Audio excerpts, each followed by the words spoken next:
everybody? Welcome to another episode of Nerds with Friends. My name is Cody Leach. As always, I'm joined by Christian Garcia. What is up?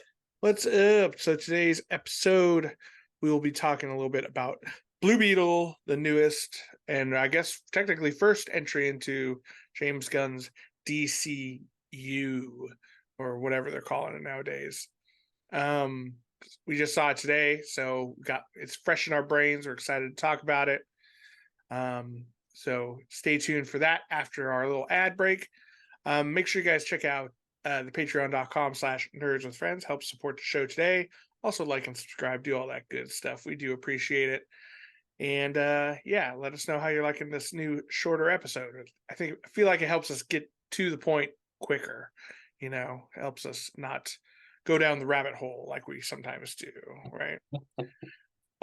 Let's start the show like we always do with some nerdy confessions, where we confess the things that make us nerds. Christian, what's your nerdy confession? My nerdy confession is I hadn't seen Signs in a super long time, and I rewatched it, and it was good. I definitely saw I was like, oh, there were some beats in it. I was like, oh, that's kind of dumb, or the usual M. Night Shyamalan over explaining things that I think it would have been better if it was just left subtle instead of beating our heads over with it.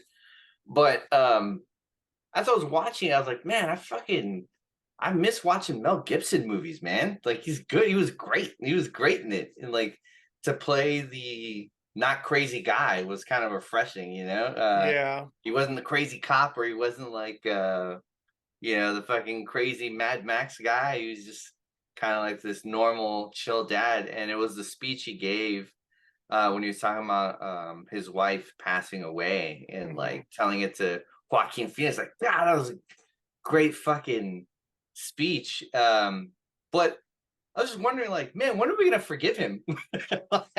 Yeah.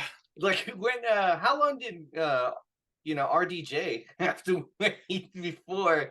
Because people forget he did some wild, crazy shit. I guess there aren't videos of him being super racist, but well, I mean, people are still buying Kanye stuff. You know what I mean? Yeah. Why not let Mel Gibson back into Hollywood? I don't know, man. I'm not okaying the stuff he said, but yeah, but people can change. Obviously, maybe he has, seen the error of his ways. When is it going to be all right for a dude to get some dope movies again? Yeah, he's been in a couple like straight to streaming type videos, but that's what I'm saying. Yeah, I don't know. I haven't seen Braveheart in a while, but I'm sure it's still awesome. Yeah, exactly. God damn, that movie was good. Yeah, I think it's one of those things where it's just, he turned the public against him, and for good reason, and they just haven't really let him in. But who knows? Maybe one day the perfect role will come out, and they'll be like, you know what, Mel Gibson, it's time, and they'll tap him on the shoulder and he'll come back. But I don't know. Everyone loves a good redemption story, right? Exactly. So hopefully I was because he showed up in one of the Expendables, didn't he? I believe so. Was that after all though? Mini anti-Semite. I've never seen any of the Expendables. Oh, really? Yeah. Well, they're making another one, so just some time to catch up on it. All right. Well, yeah, Mel Gibson's, he made some good movies for sure. That's what I'm saying. Yeah. The last one was dope. Yeah. My nerdy confession is we'll wait for that motorcycle to go by. My nerdy confession is so I've been playing Baldur's Gate 3 now. Not out on PS5 yet, huh? I think it's next week, maybe. Yeah, it's early September. And here's one thing I'll say about it. Did you fuck a bear yet? What's that? Did you fuck a bear yet? No, I fucked an angry green lady. Nice. Yeah, the one from all the posters and stuff, Lae'zel. It's to me, it is a very good game, and it definitely shows me that they can make an incredible RPG out there. If Mass Effect was on the scale of this game, I don't know, it would be the best. But I will say, it's not without its own little issues. Like they definitely took some of the crunchiness of D&D when like things get like really grindy and you're like, oh, like you just getting bad rolls after bad rolls. And that, there's certain things where in a video game you want a little leeway. You know what I mean? You want it to be like, oh, if my strategy is good, I want this to work out and not just have bad luck work against me. But sometimes it happens in this game. Like I've definitely had to like try multiple times on certain encounters and stuff, and you just have to have a bunch of save files ready to go. So be prepared for that. Don't rely just on autosave, because it's not enough. You need to make sure like, oh, I'm going to go into this town, let me save here before I go talk to these people. Oh, I'm going to talk to this guy, let me save before I talk to this guy. So it's not a perfect game, but it is a really impressive like RPG game, and it's by far the best representation of Dungeons and Dragons, let alone like tabletop role playing, it represented in video games. So definitely worth checking out. So if you take a long rest, you go to sleep, you wake up perfectly fine. Does that? Yeah, and like also you can like, you're like in the middle of a dungeon, you can just like long rest and then you're like back in camp. Oh, let me talk to all my party companions and stuff, and then you come back, and you're just back in the goblin hideout or whatever. So it's like it's even more lax than most D&D games are, because like normally if you're in the middle of a dungeon or whatever, you'd be like, can we take a long rest? You're like, well, okay, goblins attack you. That doesn't happen in this game, at least I haven't seen it yet. But it does have some cool stuff. Like you definitely roll dice and stuff to get through certain conversations and interact with things, and you'll be walking around and you'll just see a little perception check thing pop up. You're like, oh fuck, what? And it just has failed. You're like, oh no, what did I miss? So there's lots of cool little parallels to the tabletop game in there for sure. But definitely worth checking out if for some reason all the insane positive reviews haven't like led you to try it out. I would suggest you give it a try, because it's a lot of fun. No, I'm excited to do a co-op thing. I think once you get it, maybe we'll do a co-op campaign, because that seems like it could be a lot of fun way to spend an evening. Someone say, actually, I think it was Anthony, former guest, was saying what they did well is like in what it's tough for a DM to do is like if you're fighting multiple creatures, or like I don't like if it's an army or something, like it makes it a lot easier and more digestible to do or something like that. Oh, really? I mean, there's definitely like I fought big old groups of like goblins and stuff, and it fucking takes forever. So like I was not feeling that, but maybe later on in the game it does. Yeah. But and then like, what'd you make? Actually, I forgot to ask. What'd you make? I'm playing a warlock in it. Okay. Just eldritch blasting everyone. What race? Tiefling. Nice. Yeah. Get a high charisma character. Do they have all the classes? All the mainline D&D classes, yeah. Nice. So there's like there's I'm pretty sure, I think so. Yeah, and like all the main races, including some that like aren't from the player's handbook. Like whatever Lae'zel is, I forget what she's like a Ginyaki or something like that. But yeah, it's fun. It's a fun game. If you've got a hankering for D&D and your D&D group can't get together, it scratches that itch for sure. I'm gonna try to make my my half orc rogue. Yeah, I'm pretty sure you should be sneak attack and savage attack. Yeah. All right, we're going to take a quick little break for a word from our sponsors. When we get back, we'll be talking a little bit about Blue Beetle. And while we're gone, make sure you like and subscribe. We'll be right back.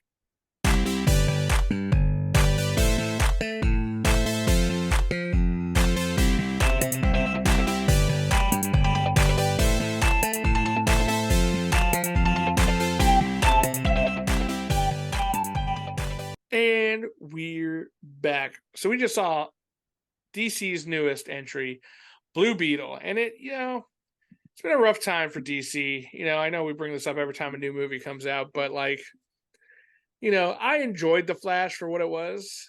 It wasn't a great movie, but it was fun and I liked all entertaining. the Batman stuff. I liked All all the the Batman stuff, yeah. And Shazam 2 was a movie, and Black Adam was fine, I guess. was also a movie. It was also a movie. So it's been a tough time. But I think this one, at the very least, is a fun time at the movies. And with a new, and maybe it's because I don't know a whole lot about the Blue Beetle that made this, or at least this iteration of Blue Beetle, made this kind of a fun outing. Without any spoilers right away, what did you think of the overall movie? I liked it. I really like the kid from Cobra Kai who plays Jaime Choro Reyes. Marihuana or whatever. Cholo, yeah. He's great, and George Lopez was funny, like for the most part. Hmm. Um, it was fun. It was cool. I like you did not know much about Blue Beetle. Did a little Yeah, bit of research after, and I was like, oh, okay. So there was some stuff um that we'll probably get into a little bit. But I was like, oh, that makes sense why this happened. yeah. But it was cool. I mean, standard comic book movie. Didn't break any grounds. Didn't do anything spectacular. How'd you like But all the Latin elements? I have to like it, right? I mean, because Yeah, I'm Mexican as a American. member of the Latinx I community, how do can't you feel about it? I can't hate on it because I want to see more. No, I mean, not, I mean, it was the family dynamic stuff was pretty funny and accurate. Although the biggest sci-fi moment for me, and it was hard to believe, was when his dad said "I love you." Like that shit wouldn't happen. Like that shit. I was He like, just quietly dies and doesn't tell him how he yeah. feels. Oh shit! Spoiler alert. Sorry, fuck. I just Ooh, said yeah, that. yeah, yeah. Yeah, Ooh, oops, sorry, oops, but oops. Yeah, I was just like fucking bullshit. I was like, or maybe this is my dad. I don't know. yeah. I Whatever mean, other Latin person I've spoken to is like, oh yeah, same thing. I will say, at least from some of the the Latin families that I've known and grown up around, like these ones were way more like supportive Oh, and 100%. like in touch with their feelings, Oh yeah. and I'm not saying that those aren't out there for sure. Like if you grew up in a family that No, you beat loved me all to your it. hopes and That dreams. that was the second part where they're like they consist how like proud of him. Like they were Yeah, so proud of him. Like, no, never. yeah, Never heard that shit. Never enough. You're never good enough. yeah. Find some reason to shit on you. Right. I was like, oh, so that's what it was supposed to be like. Okay. Oh, that's what happens when they love you. Well, let's get into some spoilers. I think we've already ruined one plot point. Sorry if you haven't seen the Blue Beetle yet. Maybe I'll put something up on screen. But yeah. Um, so yeah, I think this is the third iteration of Blue Beetle when it comes to Yes. the comic books, right? It Ted was Cord kind was of the one that I knew at least a little bit about of, where he was kind of like the Iron Man of the DC universe kind of thing. Lots of gadgets, lots of technology, lots of pulling things out of utility belts and whatnot. Um, and in this movie, he is missing, and his sister, right? Sister? daughter. Well, Oh, his who took over it? Susan Sarandon. Maybe that's Yeah, his I don't aunt. know. It was a little weird, right? They didn't really explain too much. I think it was flashing on like newspaper articles, Yeah. and it's hard to read those all the time in the movie theaters when it's flashing by super quick. But Susan Sarandon is like, I think, either his sister or aunt. She thought she was supposed to get Cord Industries from their grandfather, but didn't, and it went to Ted, and then now he disappeared. He's missing. So instead of Ted's daughter getting it, Susan Sarandon's character took it over, and she's from the get go the bad guy. Yeah, and I don't know how old she is, but she still looks great. Yeah, It's like, yeah. yeah, she's still looking good, getting around, and like acting her balls off, kind of thing. She's really great. I will say you know, as far as like one criticism I do have of the movie, aside from all the supportive Latin family, was I think I think that it would have been cool if like she wasn't so obviously over the top the bad guy. You know what I mean? Like, and it's fine. It worked okay in the movie, but like I think that, from the get go, you're like, oh, this lady's like the worst. And there was never any like question about it. There was never any like, oh, she's doing all this philanthropy and stuff like that. It was just like, nah, she's really evil. She kills kids. She wants to build an army of like super soldiers to like sell to the highest bidder. There's no, like in Iron Man, you had Jedediah Stone, right? Jedediah Stone. Yeah. That's his name. Who like he's like Tony's buddy and he's all concerned and stuff. And then there's a turn at the end. And like we kind of knew that he was going to be the bad guy for sure, but like it wasn't so over the top. There was like redeeming qualities to him, And then it was kind of a reveal at the end. And this one, it was just like, nope, she's the bad guy. See, And she's man, got a mechanized soldier at her side at all times. just like the Cord family, you just didn't like her because she was a woman. That's all it was, man. No, she was psycho. Been watching too much Nerdrotic. You just like female, don't like it. Fucking that's it. Yeah, yeah. And then but overall, I thought the movie was fine. Basically, what was his name in Jaime Reyes. He gets the scarab, which is this alien artifact, and gives him the Blue Beetle powers. And it's got kind of like an AI built into it that's like talking him through it and stuff. It was fun. The action looked cool. CG looked better than the Flash for sure. Yeah. Not a high bar, but yeah. Not a high bar, yeah. And I think his family really had added a fun dynamic to it, don't you think? Yeah, for sure. And particularly the paranoid uncle, Yeah, Uncle Rudy, played by George Lopez. I thought they all had great moments. Like the Abuelita was great. She had like her revolutionary days and stuff. Hey, that was the part where she brings out the little braids. That was great. I loved that. That was hilarious. It was a good bit. But like when she shoots, she takes the big like Gatling gun or minigun and she starts blasting away these guys. And she's like, "Die, imperialist pigs." And I'm like, imperialist pigs? Like, she's Mexican. What the fuck was there? Like, the imperial, like, dude, how old is she? Like, wait a second. Like, what? Like, wait, what? I mean, maybe there's some history. I don't know. I should look into it. But that was the part I was like, wait, what the fuck? He was alive when Spain took over Mexico. Yeah, I guess. I don't know. Yeah, but that was, I mean, yeah, it was funny. I enjoyed her. The sister was hilarious. She had a lot of good moments in there and stuff, especially when they're like cleaning the house and stuff, and she's like taking a dump in the fancy bathroom and stuff. I really like that. I think what's his name, Jolo. He's definitely gonna have a big future, I think, in movies and stuff. He's great. Like he wasn't just like playing the kid from Cobra Kai. He played a different character in this movie. No, he's a very likable kid. So hopefully, we see more stuff. Yeah, exactly. And this is a big spoiler. There is a little stinger at the end saying that Ted Kord is still alive. He's like lost in space or something.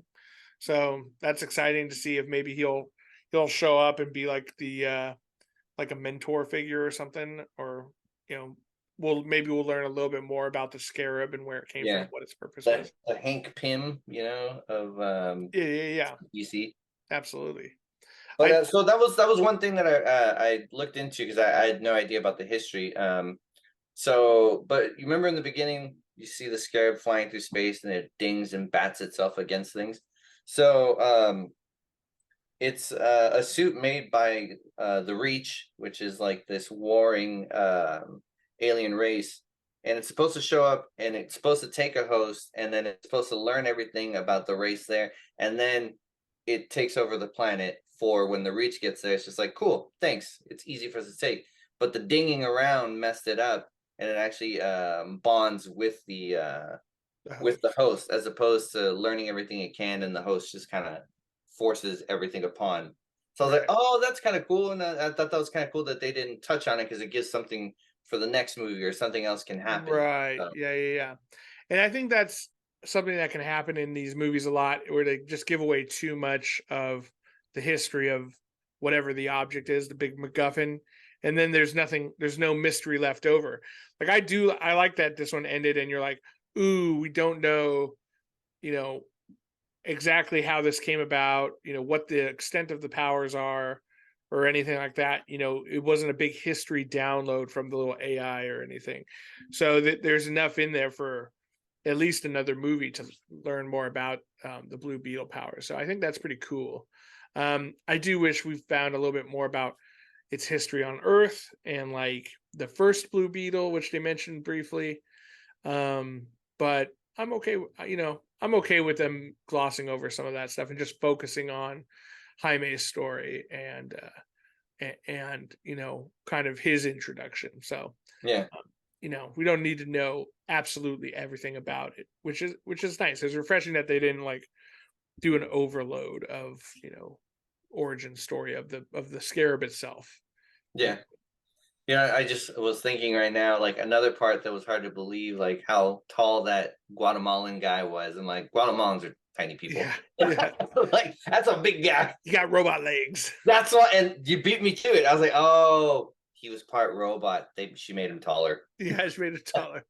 Look, we made you robot legs. We made you one robot leg, but it's only comes in one size, and we don't want you hobbling around. So Yeah, so we're gonna have we're gonna have to. to Yeah. chop off your other leg, make What? You're it. gonna look weird if we don't. We want Yeah, you to you're stay. hobbling all over the place. No one's gonna be scared of you then. Um, but yeah, his here's another kind of complaint I had about it was, and so many movies do this, where it's just like the big battle at the end is just a dude with the same powers but Yeah, evil. and but that's not like. And I agree 100%, but it's not something that this movie suffers from. It's what a lot of superhero A movies. lot of yeah, and so it's not nothing against just this movie, right? It's just that's a common trope that happens in a lot of movies, right? Look at the Flash, right? Who did he fight at the end? It was literally the same person. Spoilers if you haven't seen the Flash. Or even Iron Man 1, which like is considered a great superhero movie. It's the same thing. And like it's an easy ending because what makes our hero special is what's inside, not the suit or the powers or the whatever. But it's a little lazy for sure. Yeah. um Make it Also, something else, different fucking abilities, or like yeah, maybe they use the tech in a different way. Like right, if, exactly. and actually she had a really great. There was a really great moment where you find out like she didn't give a shit about the suit. She gave a shit about the AI in there, which would have been great. She could have made drones with this AI, and then he's fighting multiple little things. Which Yeah, we use a lot of drones something a now. little different. Yeah, Where and like if they did that, they didn't have to have what's his face, that Ignacio guy in the other suit. Like it could have been Susan Sarandon literally controlling everything because yeah. she has a corrupted version of the AI or something. Something a little different would have been nice. Also, like, like what city is this supposed to be? We were trying to figure that out in theaters. Like, is it Miami? Like, kind of, but it's one of those DC cities like Central City or Gotham Yeah. or Metropolis. But it's like, where where does this exist? Anywhere there's Mexicans. Yeah, okay. It's like, okay, you got a bad part of town. That's where all the real Mexicans live. Then you got the futuristic super part of town. That's where all the rich white people live. It's like, okay. And it's like there's some islands. That's what made me think kind of Florida, like Yeah. Caribbean style. So Yeah, Mexico is located differently in the DC universe. yeah, it like wraps way out there into how did as a member of the Latin community, how did you feel about like the movie's take on it and its focus on it? Was it cool, or was it too much, or was it too little, or like Like, well, so the reason, and I told Cody before we went to go watch it, I saw clips of Nerdrotic do it covering it, and I was just they were just shitting on it. Apparently, Famous racist, misogynist YouTuber Nerdrotic, you should say. apparently the Mexicans were too Mexican, and Yeah, it's like okay, and I was like, all right, well, I have to see it because I have to see what this take on it.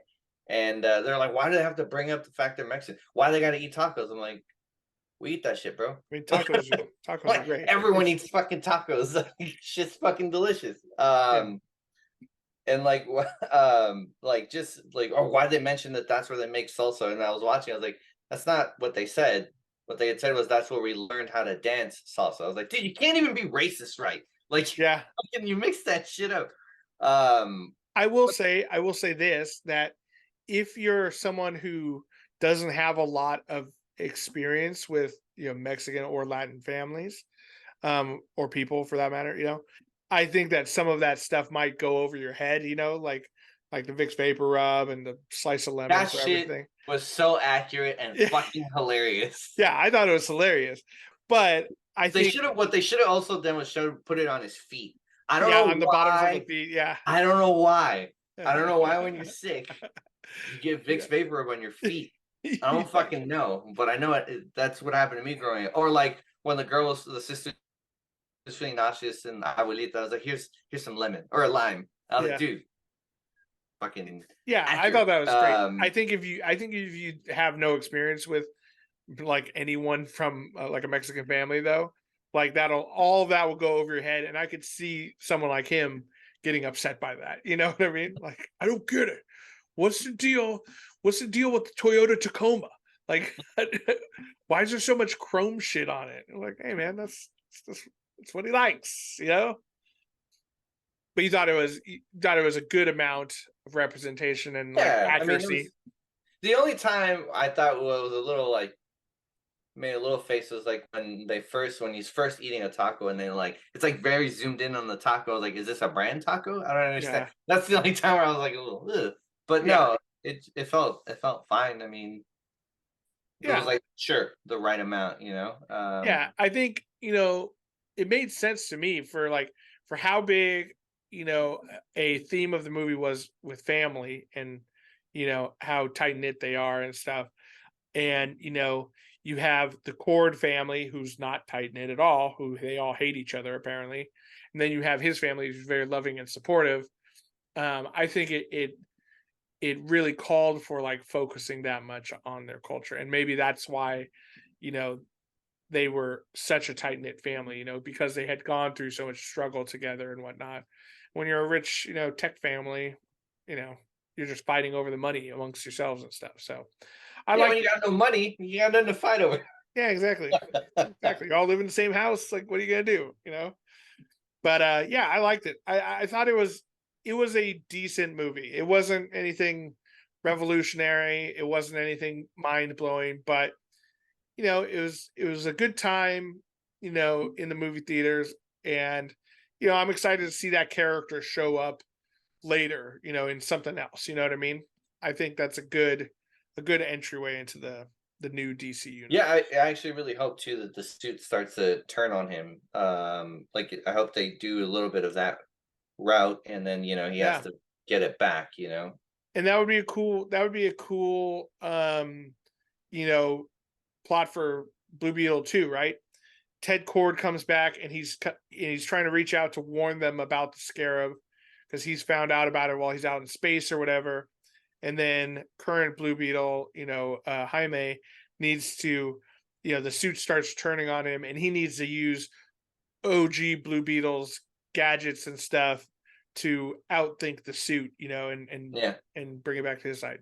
Boom. Or the suit being actual AI just decides, like, hey, I'm not down for this. Like, I like how the way these fucking humans, interact and have like family, and like this makes more sense and goes Yeah. against its own programming. Something, I don't know. I just worry about them, like the Reach coming in, and they've all got Blue Beetle suits, and then you just have the same beetle on beetle violence at the Yeah, end, yeah. where it's just like, oh, it's just there now. There's just more of them, and now he has to fight the same powers again. So hopefully they don't go that route. I don't think James Gunn will go for that route. He doesn't seem to like to do the easy or obvious things. So hopefully now that he's involved, and this is going to be kind of in his domain. Hopefully, we'll get some new cool DC movies in the future, huh? I will say I do want to say Jaime decided that he didn't kill, which is cool. Totally something, and Yeah. an ideal kid would have. Like, I don't do that, but the Reyes family definitely fucking killed No, people. they did not. Yeah. They did not have the same moral code. Uncle Rudy murdered a lot of people. Yeah. So So did Abuelita, Abuelita. yeah, straight up murdered a lot of people. No, it picked the right Reyes. Yeah. Yeah. Yeah, there was a body count by the end of the movie for sure. Also, for me, it was kind of funny, like apparently, like the rating, the MPAA whatever rating system for movies doesn't count Spanish swears. Yeah, no, there was a lot,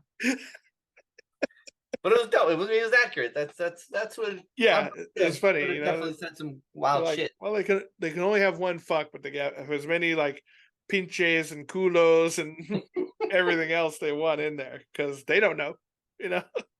But yeah, go see it. Check it out. Blue Beetle in theaters now. Yeah, it was a refreshing change for the old DC universe. So pretty fun stuff. Do you agree? Yeah, for sure. And also, since we're recommending movies, make sure and check out. Oh my god, the A24 horror movie that you told me to watch.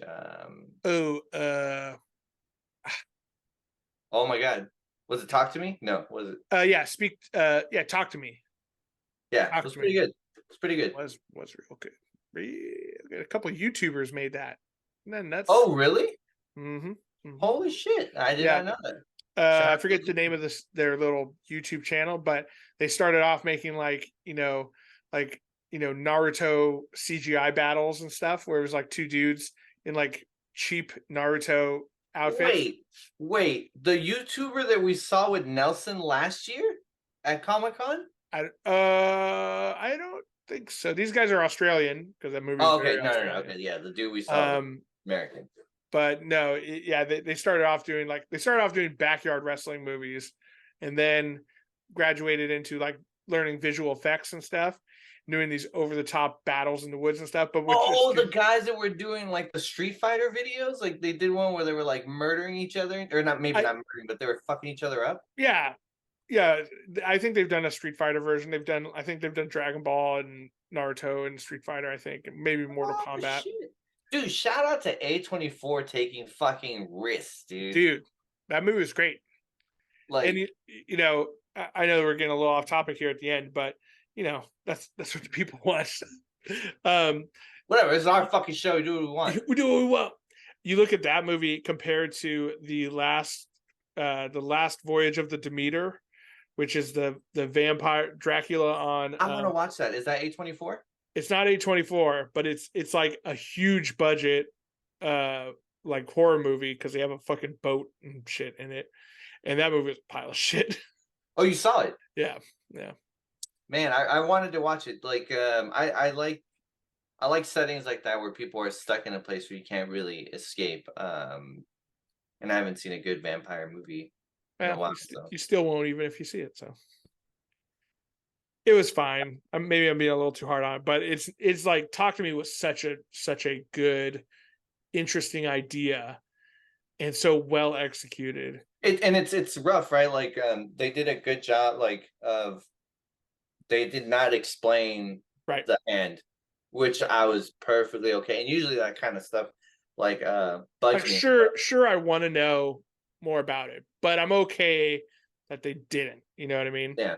So, and it was kind of like just like a callback to like old school 80s horror movies where they just had a monster idea and they just fucking ran with it. Like Freddy Krueger, yeah, they kind of gave a vague explanation, but it's like no one gave a shit. Everyone gave a shit. It was a dude with fucking long ass like razor blades on his hands, and he wore a creepy ass fucking sweater. Yeah, exactly.